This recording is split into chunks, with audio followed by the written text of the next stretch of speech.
जय हिंद दोस्तों।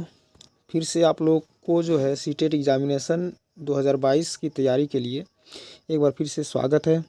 तो आप लोग जो है अभी इस समय देख रहे हैं YouTube channel learn with Neeraj sir, ठीक है। तो इस तरह से सीटेट की तैयारी के लिए बहुत सारा वीडियो मैंने इस यूट्यूब चैनल पे डाला हुआ है जो आप लोग लगातार देखते आ रहे हैं। तो दोस्तों आज की जो टॉपिक है हमारी इस वीडियो की जो टॉपिक है आज का वो टॉपिक है समावेशी शिक्षा यानी कि इंक्लूसिव एजुकेशन के बारे में। तो दोस्तों कोई भी ऐसा सीटेट एग्जामिनेशन नहीं होता है जिसमें ये समावेशी शिक्षा इंक्लूसिव एजुकेशन से संबंधित प्रश्न न पूछे जाएं। हर एक सीटेट एग्जामिनेशन में लगभग 10 क्वेश्चन ऐसे होते हैं जो समावेशी शिक्षा से पूछे जाते हैं। तो आज समावेशी शिक्षा से संबंधित बहुत सारी चीज़ों के बारे में हम लोग इस वीडियो में चर्चा करेंगे। तो आप लोगों से रिक्वेस्ट है कि आप लोग इस वीडियो में बने रहे तथा इस वीडियो को ध्यानपूर्वक देखें, समझें और अपने सीटेट एग्जामिनेशन में अच्छे मार्क्स प्राप्त करें, ठीक है। तो समावेशी शिक्षा से संबंधित किन किन चीज़ों के बारे में आज हम लोग को इस वीडियो में पढ़ना है। तो इस वीडियो को आगे बढ़ाने से पहले मैं आप लोगों से कहना चाहता हूं कि अगर आप लोग जो है समावेशी शिक्षा नहीं पढ़े तो सीटेट के लिए कुछ तैयारी नहीं किया। इसलिए अगर आपको सीटेट की पूरी तैयारी करना है तो ये इंक्लूसिव एजुकेशन के बारे में आपको 100% जानने की ज़रूरत है। और आज की इस वीडियो में आप लोगों को जो है समावेशी शिक्षा से संबंधित सारी की सारी डाउट्स क्लियर होने वाली है। आप लोग जो है इस वीडियो में बने रहें। आज की इस वीडियो में हम लोग समावेशी शिक्षा से संबंधित मतलब कि समावेशी शिक्षा क्या होता है, उसकी परिभाषा के बारे में, उसकी आवश्यकता के बारे में और इसकी विशेषताओं के बारे में भी विस्तार पूर्वक चर्चा करेंगे, ठीक है। और इसके साथ साथ जो है आज हम लोगों को समावेशी शिक्षा से संबंधित यानी कि समावेशी शिक्षा कब लागू किया गया था इसके बारे में भी चर्चा करना है, ठीक है। तो इस वीडियो में आप लोग बने रहें और देखिए इस वीडियो में जो है हम लोग को समावेशी शिक्षा में शिक्षकों की क्या भूमिका होती है इसके बारे में ही जानकारी प्राप्त करनी है, ठीक है। देखिए यहाँ पे इन सभी चीज़ों की जानकारी हासिल करने के बाद जो है हम लोगों को समावेशी शिक्षा से संबंधित कुछ महत्वपूर्ण प्रश्नों के बारे में चर्चा करना है कि ये जो भी चीज़ आज हम लोग को सीखना है उसको कैसे एग्जामिनेशन में अप्लाई करना है और किस तरह से प्रश्न पूछ जाते हैं। इन विभिन्न पहलुओं पर आज हम लोग इस वीडियो में चर्चा करेंगे। तो दोस्तों ये वीडियो बनाने में बहुत ज़्यादा मेहनत लगता है तो आप लोगों से बस यही रिक्वेस्ट रहेगा कि आप लोग जो है इस यूट्यूब चैनल को सब्सक्राइब करेंगे, इस वीडियो को लाइक करेंगे तथा एक प्यारा सा कमेंट कर देंगे, ठीक है। तो ज़्यादा समय न लेते हुए हम लोग चलते हैं आगे वीडियो में। यहाँ पे देखिए हम लोग का आज का टॉपिक जो है ये है समावेशी शिक्षा, ठीक है। समावेशी शिक्षा यानी कि इंक्लूसिव एजुकेशन के बारे में टोटल जानकारी करनी है प्राप्त। तो हम लोग जो है डायरेक्ट पहले चलते हैं ये इंक्लूसिव एजुकेशन होता क्या है इसके डिफिनीशन के बारे में हम लोग चर्चा करेंगे। तो ये समावेशी शिक्षा की परिभाषा देखते हैं कि ऐसी शिक्षा जिसमें सभी तरह के बच्चों जैसे कि दिव्यांग बच्चा हो, सामान्य बच्चा हो या प्रतिभाशाली बच्चा हो, सभी को नियमित रूप से स्कूल में शिक्षा दी जाती है, उसे समावेशी शिक्षा कहते हैं। यानी कि समावेशी शिक्षा एक ऐसी शिक्षा होती है जिसमें हर प्रकार के बच्चों को एक साथ बैठ करके एक छत के नीचे शिक्षा प्राप्त करने का मौका मिलता है, ठीक है। फिर इसके दूसरे डिफिनीशन को देखते हैं। कुछ लोगों का मत यह है कि समावेशी शिक्षा वह शिक्षा होती है जिसके अंतर्गत विशेष क्षमता वाले बालकों को एक साथ विद्यालय में ही एक ही कक्षा में एक साथ शिक्षा प्रदान किया जाए, ठीक है। समावेशी शिक्षा के अंतर्गत ये सारी सुविधाएं बच्चों को प्राप्त होती है, उनमें किसी भी प्रकार का भेदभाव नहीं होता है, चाहे बच्चा किसी भी प्रकार का हो, दृष्टिबाधित हो, लंगड़ा हो, लूला हो, बहुत तेज हो या कम तेज हो, हर तरह के बच्चों को एक समान शिक्षा प्रदान किया जाता है, ठीक है। सामान्य तौर पर हम कह सकते हैं कि अगर इसका एक रूल बनाया जाए, इसका एक सूत्र बनाया जाए तो सूत्र क्या होगा, जैसे कि समावेशी शिक्षा यानी कि इंक्लूसिव एजुकेशन इज व्हाट। तो इंक्लूसिव एजुकेशन यानी समावेशी शिक्षा बराबर होता है विशिष्ट बालक प्लस सामान्य बालक, यानी कि विशिष्ट बालक और सामान्य बालक दोनों को एक समान सुविधाएं प्राप्त होना समावेशी शिक्षा कहलाता है, ठीक है। तो यहाँ पे एक और डिफिनीशन देख लेते हैं। कह रहा है कि NCERT के अनुसार समावेशी शिक्षा आखिर में होता क्या है। तो NCERT समावेशी शिक्षा के बारे में क्या चीज़ कहता है इसको ध्यानपूर्वक समझेंगे। तो ये कहता है कि किसी भी धर्म, किसी भी जाति, किसी भी लिंग, किसी भी समाज, किसी भी परिवार आदि के आधार पर बिना किसी भेदभाव के एक ही विद्यालय में शिक्षा देना ही समावेशी शिक्षा कहलाता है। यानी कि हर धर्म का, हर जाति का, हर लिंग का, हर समाज का और हर परिवार का बच्चा जो है यहाँ पे शिक्षा हासिल कर सकता है। ठीक है, तो ये तो रहा हमारा समावेशी शिक्षा का डिफिनीसन। आगे हम चलते हैं, यहाँ हम लोग देखते हैं समावेशी शिक्षा की आवश्यकता। यानी कि समावेशी शिक्षा की क्या आवश्यकता होती है, इसके बारे में देखते हैं। नीड ऑफ इंक्लूसिव एजुकेशन, यानी कि हमारे जीवन में ये समावेशी शिक्षा की कुछ आवश्यकता होगी, तभी तो ये समावेशी शिक्षा नियम लागू किया गया है। तो इसके बारे में हम लोग चर्चा करते हैं। यहाँ देखिए, ये कह रहा है कि पहला टॉपिक है कि समावेशी शिक्षा व्यवस्था के माध्यम से समावेशी शिक्षा बालकों को कैसा अवसर प्रदान करता है। ठीक है, ये कैसा अवसर प्रदान करता है, तो ये बहुत ही अच्छा अवसर जो है प्रदान करता है ताकि बच्चे जो है सीख सकें। अगला टॉपिक है कि जिसमें अपंग बालकों को सामान्य बालकों के साथ मानसिक रूप से प्रगति प्राप्त करने का अवसर मिलता है।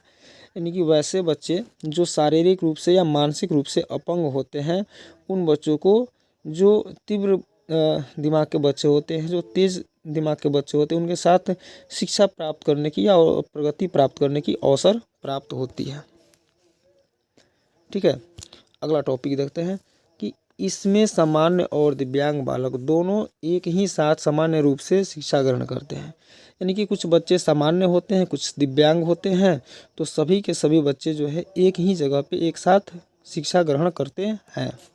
ये इसकी विशेषताएं हैं। आगे देखिए, जिसमें उन दोनों के बीच प्राकृतिक वातावरण का निर्माण होता है, जिसमें बालक को एकता, भाईचारा और समानता की भावना उत्पन्न होती है बालकों में। ठीक है, यानी कि समावेशी शिक्षा के अंतर्गत जो भी बच्चे होते हैं उनको एक ही प्राकृतिक वातावरण में रह करके शिक्षा करने का अवसर मिलता है, जिसके चलते बच्चों में एकता, भाईचारा और समानता की गुण उत्पन्न होती है। ठीक है, आगे देखिए, समावेशी शिक्षा की और भी बहुत सारी विशेषता है। देखिए यहाँ पे दिया है कि सामान्य बालक और विशिष्ट बालक एक साथ शिक्षा ग्रहण करते हैं, वहाँ शिक्षा में भी कम खर्च होता है। यानी कि कोई भी जाति के बच्चे हो, कोई भी धर्म के बच्चे हो या किसी भी प्रकार के बच्चे हो, सभी को एक समान शिक्षा मिलता है और खर्च भी एक समान ही लगता है या कम से कम खर्च भी लगता है।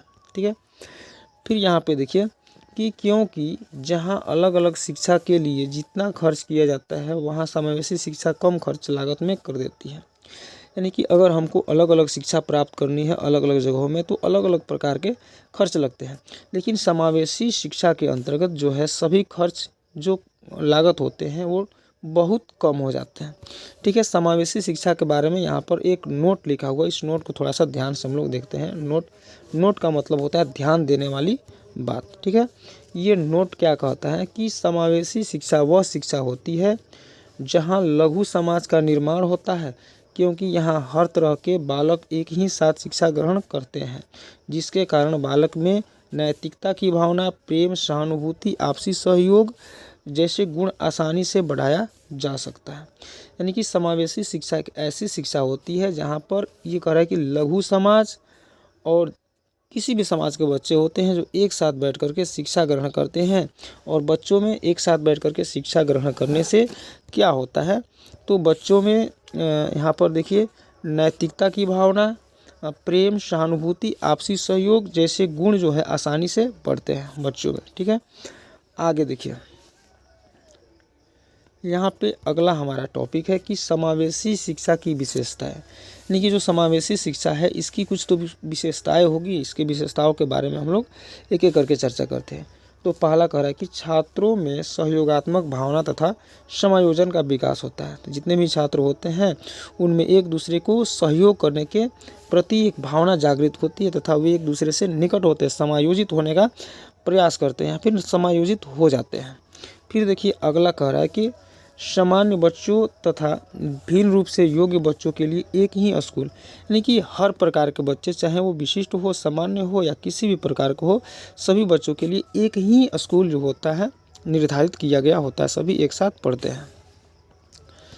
अगला देखते हैं, समावेशी शिक्षा दूसरे बच्चों को संवेदनशील बनाता है कि वह लाभान्वित बच्चों को दबाए नहीं और उन्हें नीचे दिखाए नहीं।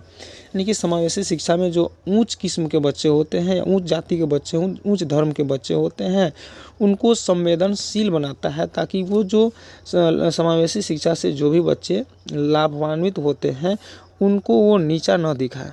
ठीक है, आगे देखते हैं यहाँ पे कि सभी छात्रों में सक्रियता, समावेशी शिक्षा में जितने भी छात्र भागीदारी लेते हैं सभी में सक्रियता की भावना उत्पन्न होती है। सृजनात्मकता का विकास, उनमें सृजनात्मकता का भी विकास होता है।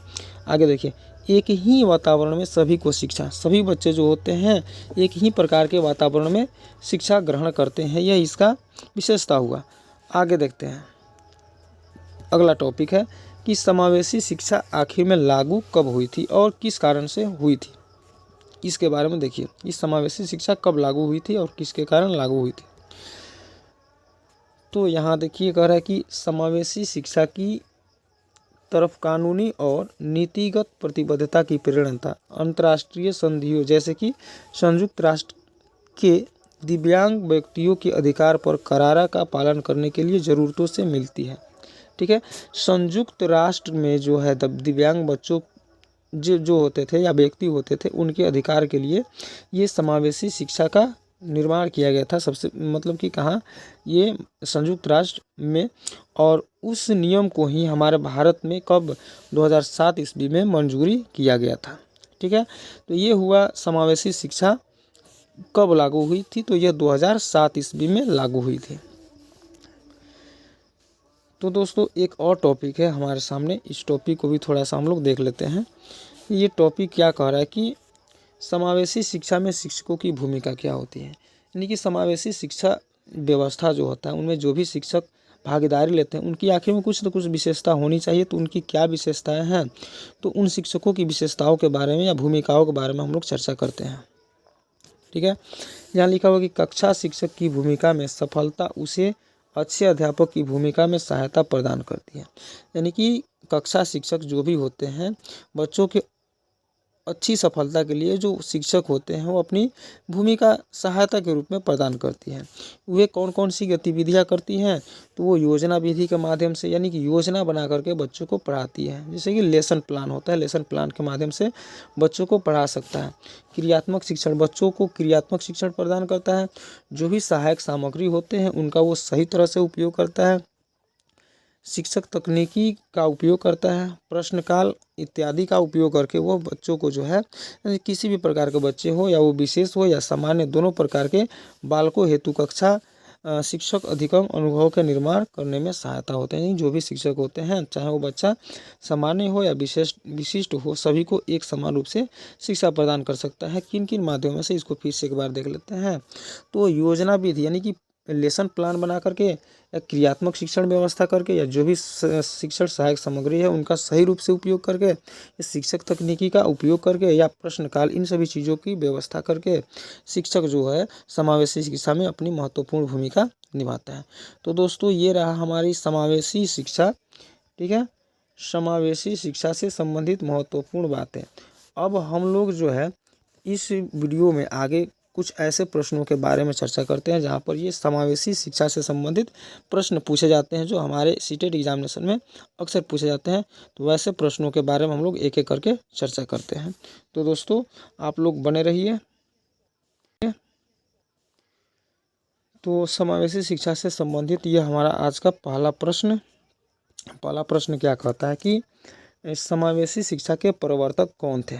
ठीक है, समावेशी शिक्षा के प्रवर्तक कौन थे, इसका पहला ऑप्शन कह रहा है कि बर्ट, दूसरा इटार्ड, तीसरा किक और 2 नंबर जो चौथा है थॉमसन। यानी कि समावेशी शिक्षा के प्रवर्तक जो थे वो इटार्ड थे। ऑप्शन नंबर बी सही होगा। ठीक है, आगे देखते हैं।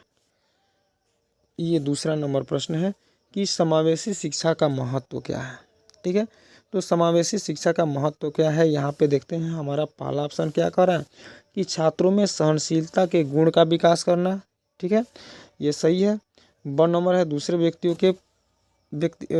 के व्यक्तित्व की भावना का विकास करना, यह भी सही है। मानव संसाधन का सही निर्माण करना, यह भी सही है।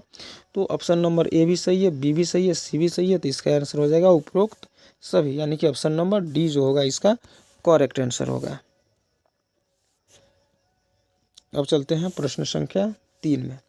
कि समावेशी शिक्षा के विकास के लिए कौन कौन बच्चों को शिक्षा की हद में ले सकते हैं। ठीक है, फिर से देखिए, समावेशी शिक्षा के विकास के लिए कौन कौन से बच्चों को शिक्षा की हद में ले सकते हैं। यानी कि समावेशी शिक्षा के अंतर्गत किन किन बच्चों को हम लोग ले सकते हैं। तो ए नंबर कह रहा है कि कार्यशील बच्चे, यानी कि वैसे बच्चे जो किसी कार्य में लगे हुए हैं, वैसे बच्चों को भी ये समावेशी शिक्षा दिया जा सकता है।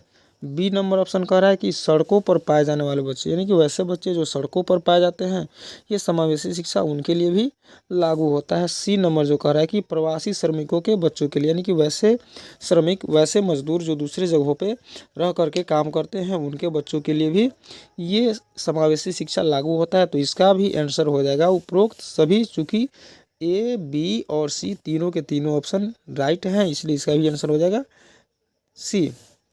चलते हैं अगले प्रश्न। तो अगला प्रश्न देखते हैं कि एक समावेशी शिक्षा कक्षा में डॉट डॉट जोर होना चाहिए, यानी कि वैसी कक्षा जहाँ पे समावेशी शिक्षा है वहाँ पे क्या चीज़ का जोर होना चाहिए। तो ऑप्शन नंबर ए देखिए क्या कहता है कि सामाजिक पहचान के आधार पर छात्रों का अलगाव, यानी कि समाज के पहचान, यानी कि कुछ ऊंचे समाज या नीचे समाज, इस तरह से बच्चों के पहचान करके उनको अलग करना, ये तो बिल्कुल गलत है। ठीक है, बी नंबर कह रहा है कि हर बच्चे के सामर्थ्य को अधिकतम करने के लिए अवसर प्रदान करना। देखिए यहाँ पे एक टैग वर्ड आता है अवसर, तो हम लोग पढ़ते हैं टैग वर्ड में, टैग वर्ड का भी वीडियो मैं बहुत जल्दी डालने वाला हूँ। तो टैग वर्ड में एक अवसर शब्द आता है, अवसर शब्द जहाँ भी मिले वहाँ पे जो हमारा आंसर होता है बिल्कुल सही होता है। तो यहाँ पे एक टैग वर्ड मिला हमको अवसर। ठीक है, ये ऑप्शन ए तो बिल्कुल गलत है। दूसरा ऑप्शन कह रहा है कि हर बच्चे के सामर्थ्य को अधिकतम करने के अवसर मिलने चाहिए। ऑप्शन नंबर सी कह रहा है कि प्रदर्शन अभिमुखी लक्ष्य और अभिवेदी समरूपों। ये ऑप्शन सी और डी भी जो है बिल्कुल गलत है, और यहाँ पे जो है हमारा ऑप्शन नंबर बी बिल्कुल राइट है। इसलिए हमारा इसका आंसर हो जाए कि एक समावेशी शिक्षा कक्षा में हर बच्चे के सामर्थ्य को अधिकतम करने के लिए अवसर प्रदान करने में जोर देना चाहिए। ऑप्शन नंबर बी हमारा राइट हो जाएगा। चलते हैं अगला प्रश्न। तो अगला प्रश्न देखिए कि समावेशी शिक्षा व्यवस्था की जाती है, जो समावेशी शिक्षा व्यवस्था है वो किसके लिए की जाती है। ऑप्शन देखते हैं, ए सामान्य बालकों के लिए, ऑप्शन बी विशिष्ट बालकों के लिए, ऑप्शन सी दोनों के लिए, और ऑप्शन डी किसी के लिए नहीं। तो यहाँ पे देखिए सामान्य शिक्षा व्यवस्था की जब बात की जाती है, समावेशी शिक्षा व्यवस्था की बात की जाती है, तो उसमें सभी प्रकार के बच्चों को लिया जाता है, चाहे वो बच्चा सामान्य हो या फिर विशिष्ट हो, सभी को शिक्षा प्रदान की जाती है। तो इस प्रश्न का जो आंसर हो जाएगा, राइट आंसर हो जाएगा ऑप्शन नंबर बी, सी, यानी कि दोनों प्रकार के बच्चों को, चाहे वो सामान्य हो या विशिष्ट हो। ठीक है, अब चलते हैं अगले प्रश्न। तो अगला प्रश्न है कि समावेशी शिक्षा स्वागत करता है।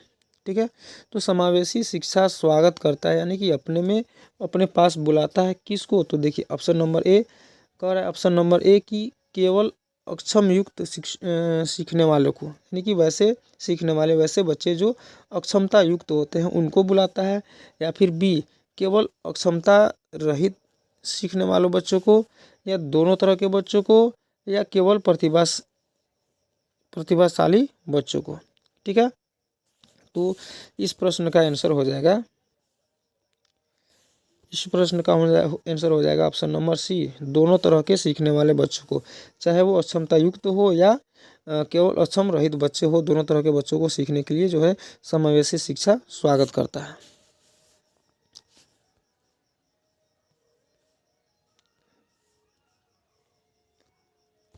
अगला प्रश्न देखते हैं, इस समावेशी शिक्षा महत्व है। देखिए समावेशी शिक्षा का क्या महत्व है, यहाँ पे ऑप्शन देखते हैं। ए छात्रों में सहनशीलता के गुणों का विकास करना, दूसरे के व्यक्तित्व के सम्मान की भावना करना, सी मानव संसाधन का सही निर्माण करना, और ऑप्शन डी उपरोक्त सभी। तो समावेशी शिक्षा का महत्व ये तीनों के तीनों हो जाते हैं, इसलिए ऑप्शन नंबर डी हमारा करेक्ट हो जाएगा। चलते हैं अगला, यहाँ प्रश्न 8, यानी कि समावेशी शिक्षा मानती है कि हमें डॉट को बदलना चाहिए डॉट को फिट करने के लिए। तो यहाँ पे पहला ऑप्शन को लेकर देखते हैं कि समावेशी शिक्षा मानती है कि हमें बच्चे को बदलना चाहिए। देखिए बच्चों को तो कभी नहीं बदलना चाहिए, ऑप्शन नंबर बिल्कुल गलत है।